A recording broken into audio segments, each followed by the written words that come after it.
नमस्कार फ्रेंड्स, कैसे हैं आप सब। आशा करती हूँ सभी बहुत अच्छे होंगे। मैं पूजा वेलकम करती हूँ आप सभी का आपके अपने चैनल अंकित वास्तु ज्ञान में। फ्रेंड्स, आपको बता दूं कि सूर्य देव और चंद्रदेव दो ऐसे साक्षात देवता हैं जो हमें साक्षात दर्शन देते हैं, पृथ्वी पर दिखाई देते हैं। इनकी कृपा से व्यक्ति को अनेकों लाभ प्राप्त होते हैं। जो व्यक्ति सूर्यदेव या फिर चंद्रदेव का व्रत करता है, उन्हें अर्घ देता है, उसके जीवन में कभी भी धन संपदा की कमी नहीं होती है। पुराणों में सूर्य की उत्पत्ति, प्रभाव, स्तुति, मंत्र इत्यादि विस्तार पूर्वक मिलते हैं। ज्योतिष शास्त्र में नवग्रहों में सूर्य भगवान को राजा का पद प्राप्त है। तो आज हम इस वीडियो के माध्यम से जानेंगे सूर्य देव की कहानी के बारे में, व्रत कथा के बारे में। वीडियो के अंत तक जरूर बने रहें ताकि आपको भी अक्षय पुण्य फलों की प्राप्ति हो सके। फ्रेंड्स, ऐसी भी मान्यता है कि अगर कोई व्यक्ति रविवार के दिन सूर्य देव की श्रद्धा पूर्वक पूजा अर्चना करता है तो उस व्यक्ति के जीवन में सुख समृद्धि, धन संपत्ति की कभी भी कोई कमी नहीं रहती है। साथ ही सूर्य भगवान शत्रुओं से भी उसकी रक्षा करते हैं। सूर्य देव का व्रत करने के साथ साथ अगर इनकी व्रत कथा भी सुन ली जाए तो व्यक्ति की मनोकामनाएं सभी पूर्ण हो जाती हैं। तो चलिए आज इस वीडियो के माध्यम से सूर्य देव की व्रत कथा के बारे में सुनते हैं, कहानियों के बारे में सुनते हैं। प्राचीन काल की बात है, एक गांव में एक ब्राह्मण रहता था। वह ब्राह्मण सूर्य भगवान का बहुत बड़ा भक्त था। हर रोज सुबह सूर्योदय से पहले उठकर नहाता धोता, सूर्य भगवान की कहानियां सुनता और सुनाता। इन सब में उसे देर हो जाती थी और ज्यादा काम वो कर नहीं पाता था, जिसके कारण उसे अपनी पत्नी से बहुत डांट लगती थी और समाज वाले भी उसे निकम्मा कहते थे। एक दिन इन सब चीजों से परेशान होकर ब्राह्मण बाजार से पूजन की सामग्री लेकर जंगल में चला गया। वहां एक सूखी नदी के किनारे एक सूखे पेड़, पीपल के पेड़ के नीचे बैठ गया। वहां बैठकर ब्राह्मण सूरज भगवान की कहानी पढ़ने लगा और उनकी पूजा करने लगा। पूजा खत्म होने के बाद वह नदी से जल लेकर सूर्य भगवान को समर्पित करता है। जैसे ही उसके द्वारा चढ़ाया गया जल नदी और पीपल के पेड़ पर गिरता है, वैसे ही नदी साफ पानी से भर जाती है और पीपल का पेड़ हरा भरा हो जाता है। तभी सूर्य भगवान उस नदी के जल से प्रकट होकर कहते हैं, हे ब्राह्मण, मांग, क्या मांगता है। ब्राह्मण ने यह सुनकर सोचा कि यह आवाज किसी भूत प्रेत की तो नहीं है। तब वह घर जाकर यह सारी बात अपनी पत्नी को बताता है। तब उसकी पत्नी समझ जाती है कि सूरज भगवान ने इन्हें साक्षात दर्शन दिए हैं। ब्राह्मण की पत्नी उसे समझाती है और कहती है, सूर्य भगवान आपसे प्रसन्न होकर आपको वरदान देना चाहते हैं। तब ब्राह्मण अपनी पत्नी से कहता है, मैं वरदान में क्या मांगूं? उसकी पत्नी कहती है, कम शब्दों में जितना हो सके मांग लो। ब्राह्मण को सूर्य भगवान से ये मांगने को कहते हैं कि अपने महल के अंदर सोने के पालने में पर पोते को दासियों द्वारा खिलाते अपने आंखों से देख पाऊं। अगले दिन जब वह जंगल में जाता है और सूर्य भगवान की कहानी पढ़ता है, उनकी आराधना करता है, तभी सूर्य भगवान फिर से प्रकट हो जाते हैं और ब्राह्मण से वरदान मांगने को कहते हैं। तब ब्राह्मण अपनी पत्नी द्वारा बताए गए शब्दों को सूर्य भगवान को कहता है। तब सूरज भगवान यह सुनकर कहने लगते हैं कि तू तो बड़ा भोला भाला है, एक ही बार में सब मांग लिया। सूरज भगवान ने कहा, जा, तेरी इच्छा अवश्य ही पूरी होगी। ब्राह्मण जब जंगल से वापस अपने घर को आता है तो देखता है कि उसकी टूटी फूटी झोपड़ी महल बन गई है और उस महल में दास दासियां आ जा रहे हैं। ब्राह्मण पास में बैठी हुई एक बूढ़ी महिला से पूछता है, यहाँ तो मेरी झोपड़ी हुआ करती थी। उसी समय महल की खिड़की से एक सुंदर सी महिला गानों और सुंदर कपड़ों में लदी हुई बाहर आती है और ब्राह्मण से आके बोलती है, आ जाओ, यह अपना ही घर है। सूरज भगवान ने तुम्हारी मनोकामना पूर्ण कर दी है। इतना धन देखकर ब्राह्मण ने उस महिला से कहा, इतना धन का हम क्या करेंगे। तभी उसकी पत्नी ने कहा, धन से क्या नहीं होता है, दान पुण्य यज्ञ हम करेंगे। फिर ब्राह्मण ने अपने धन का इस्तेमाल पूजा पाठ और पुण्य कार्यों में करना शुरू कर दिया। अब सभी गांव वाले राजा की जगह उस ब्राह्मण का गुणगान करने लगे। राजा ने यह सब सुनकर ब्राह्मण को बुलाया और पूछा, कल तक तो आपके पास खाने को भी नहीं था, आज इतना सब कुछ धन कहाँ से आ गया? कहाँ से चोरी किया, कहाँ डाका डाला? ब्राह्मण ने कहा, यह सब तो भगवान सूर्य देव की कृपा और सारी कहानी इन सभी का फल है। उसने सारा वृतांत राजा को बता दिया। राजा ने यह सुनकर उसने भी सूर्य भगवान की कहानी सुनने लगा, सूर्य भगवान की पूजा आराधना करने लगा, जिससे सूर्य भगवान ने राजा को एक सुंदर सा पुत्र दिया और उसका परिवार सुख से भर दिया। दूसरी कहानी इस प्रकार है। एक समय की बात है, सूर्य भगवान की रानी के मायके से खबर आती है, परंतु रानी का जाने का मन नहीं था। सूर्य नारायण भगवान रानी को यह कहकर मायके जबरदस्ती भेज देते हैं कि जाओ, मैं आपके लिए अच्छी अच्छी वस्तुएं भेजूंगा। तत्पश्चात राणा दे अपनी पियर चली जाती है। कुछ दिनों बाद सूर्य नारायण भगवान राणा दे के लिए चौपड़, पासा, पचेटा, आटी डोरी आदि वस्तुएं भेज देते हैं। सूर्य भगवान की रानी राणा दे की भाभियां मजाक करने के इरादे से चौपड़, पासे, खिलौने आदि सब सामान निकाल लेती है और उनके स्थान पर कंकड़, पत्थर, कांटे भर देती है और सारे डिब्बे वापस बंद कर देती है। सूर्य भगवान की महारानी राणा दे जब ये सब देखती है तो हाथ में डिब्बे में डाले तो उनके हाथ में कांटे चुभ गए। फिर तो उनकी भाभियां हंसने लगी और राणा दे को गुस्सा आ गया। कुछ दिनों बाद जब सूर्य नारायण भगवान राणा दे को लेने पधारे तो राणा दे ने सूर्य भगवान से बातचीत भी नहीं की। राणा दे जब ससुराल गई तो वहां भी किसी से बात नहीं करी। सूर्य नारायण ने अपनी माता जी से पूछा कि माता जी, राणा दे आपसे बातचीत करती है क्या? उनकी माता जी ने कहा, नहीं बेटा, राणा दे जब से ससुराल वापस आई है उसके बाद से ही बातचीत नहीं करती है। सूर्य नारायण कहते हैं कि माता जी, आप आज उनको बोलना कि साल चावल की बोरी पड़ी है, साल में से चावल निकाल दे, परंतु ऐसा करते समय चावल टूटने नहीं चाहिए, साबुत निकालने चाहिए। अब राणा दे तो रोने लगी। रोते रोते ही वो छत पर चली गई और उन्होंने चिड़ियाओं को बुलाया।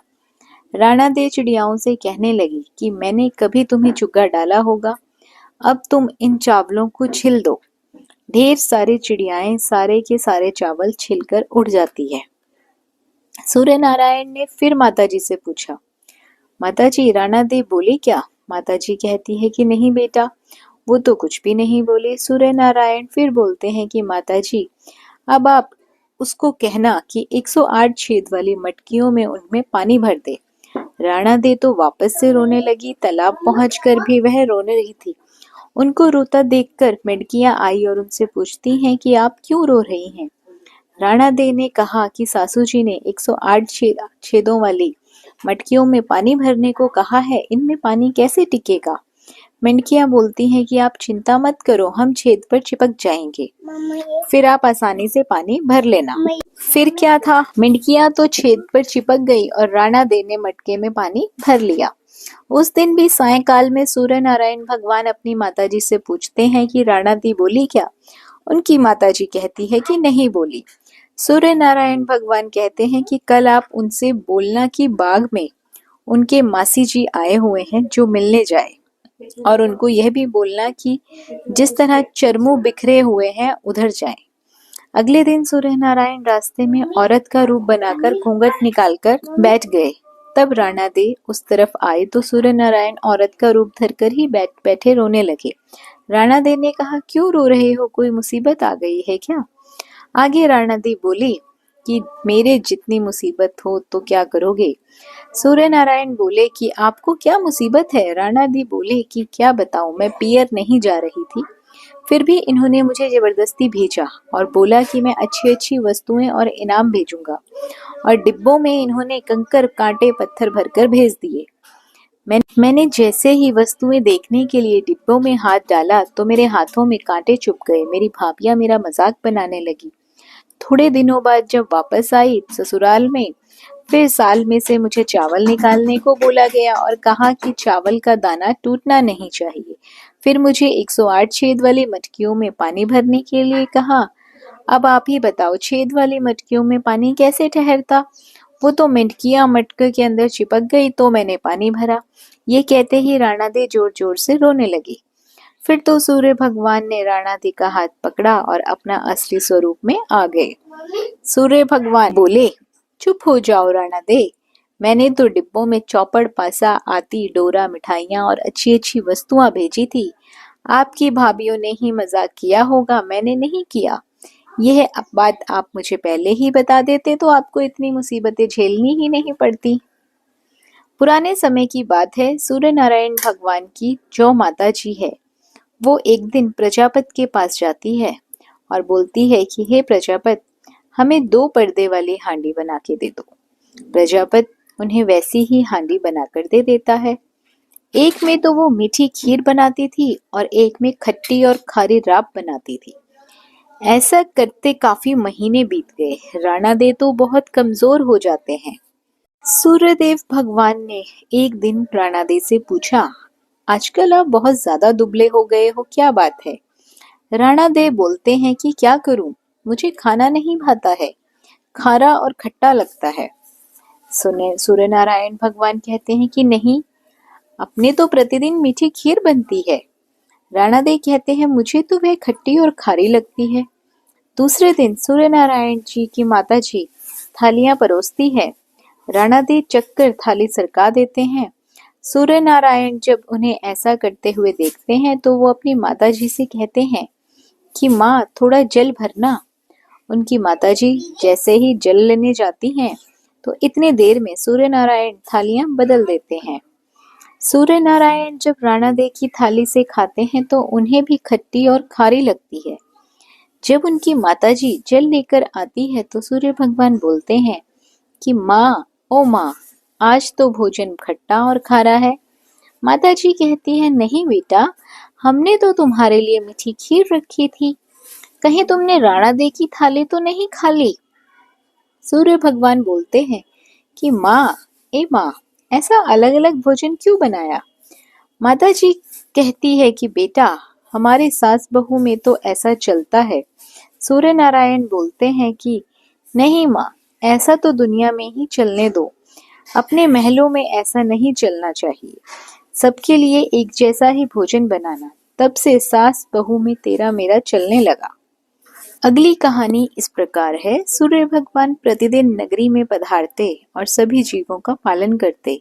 राणा दे सूर्य भगवान से पूछते कि सुबह सुबह आप धरती लोक पर चले जाते हैं और शाम होते ही सूर्य लोक पधारते हो, पूरे दिन आप धरती लोक में करते क्या हो? तो सूर्य भगवान ने कहा कि मैं सबका पालन पोषण करने जाता हूँ। कीड़ी चींटी को कण देता हूँ, हाथी को मण देता हूँ। राणा दे बोले कि क्या सबको खाने को देते हो? कोई तो बच ही जाता होगा। सूर्य नारायण फरमाते हैं कि कोई नहीं बचता है। राणा दे वापस बोलते हैं कि किसी को बाकी नहीं रखते। सूर्य नारायण बोलते हैं कि मैं किसी को भूखा नहीं रखता हूँ, भूखा उठता है पर कोई भूखा सोता नहीं है। अगले दिन राणा दे नहाकर अपने कक्ष में पधारते हैं और एक चींटी को डिब्बी में बंद कर देती है। राणा दे प्रतिदिन नहाकर भगवान की पूजा किया करती थी और स्वयं कुमकुम चावल लगाती थी। उस दिन भी उसने कुमकुम चावल की बिंदी लगाई और जब राणा दे डिब्बी बंद कर रही थी तब उनकी कुमकुम की बिंदी में से जो चावल लगे हुए थे वो गिर गए। कुछ दाने डिब्बी से गिरे और स्नान किए हुए हाथ मुंह पे से जल की कुछ बूंदें उस डिब्बी में गिर जाती है। राणा दे को पता नहीं चलता कि डिब्बी में चावल और पानी भी चला गया है और राणा दे डिब्बी बंद कर देती है। राणा दे सोचती है कि आज सूर्य नारायण को बताऊंगी कि देखो, ये चींटी तो भूखी प्यासी रह गई है। जब शाम को सूर्य नारायण पधारते हैं तो राणा दे बोलती है कि हे सूर्य नारायण, आप तो कह रहे थे कि आप किसी को भूखा नहीं रहने देते। सूर्य नारायण बोलते हैं कि मैं सही में किसी को भूखा नहीं रहने देता हूँ। तो राणा दे बोलती है कि देखो, ये तो चींटी जो डिब्बे में बंद है सुबह से भूखी प्यासी है। ये सुनकर सूर्य नारायण भगवान राणा दे को कहते हैं कि आप डिब्बी तो खोलो। राणा दे जैसे ही डिब्बी खोलती है तो क्या देखती है कि चींटी के मुंह में चावल के कण हैं और डिब्बी में पानी की बूंदें भी पड़ी हुई हैं। राणा दे को अपनी आंखों पे विश्वास नहीं होता है। वो सोचती है कि हम तो यही सोच रहे थे कि चींटी भूखी होगी, डिब्बी बंद कर रही थी, तब तो इसमें कुछ भी नहीं था। राणा दे हार मान लेते हैं और सूर्य नारायण भगवान से कहते हैं कि मैं मान गई कि आप सभी की मनोकामनाएं पूर्ति करते हैं, सभी को अन्न धन से पूर्ण रखते हैं, आप सभी की पूर्ति कर सकते हैं। तो फ्रेंड्स, ये थी सूर्य नारायण भगवान की कहानियां। सूर्य नारायण भगवान को जो भी एक लोटा जल अर्पित करता है, उनकी छत्र छाया सदैव उन पर बरसती रहती है। सूर्य नारायण भगवान सभी को धन अन्न से परिपूर्ण रखते हैं। आशा करती हूँ ये कहानियाँ आप सभी को पसंद आई होंगी। वीडियो अच्छी लगी हो तो वीडियो को लाइक और शेयर ज़रूर करें। चैनल पर पहली बार आए हैं तो सब्सक्राइब करना बिल्कुल ना भूलिए। बने रहिए आपके अपने चैनल अंकित वास्तु ज्ञान में। धन्यवाद।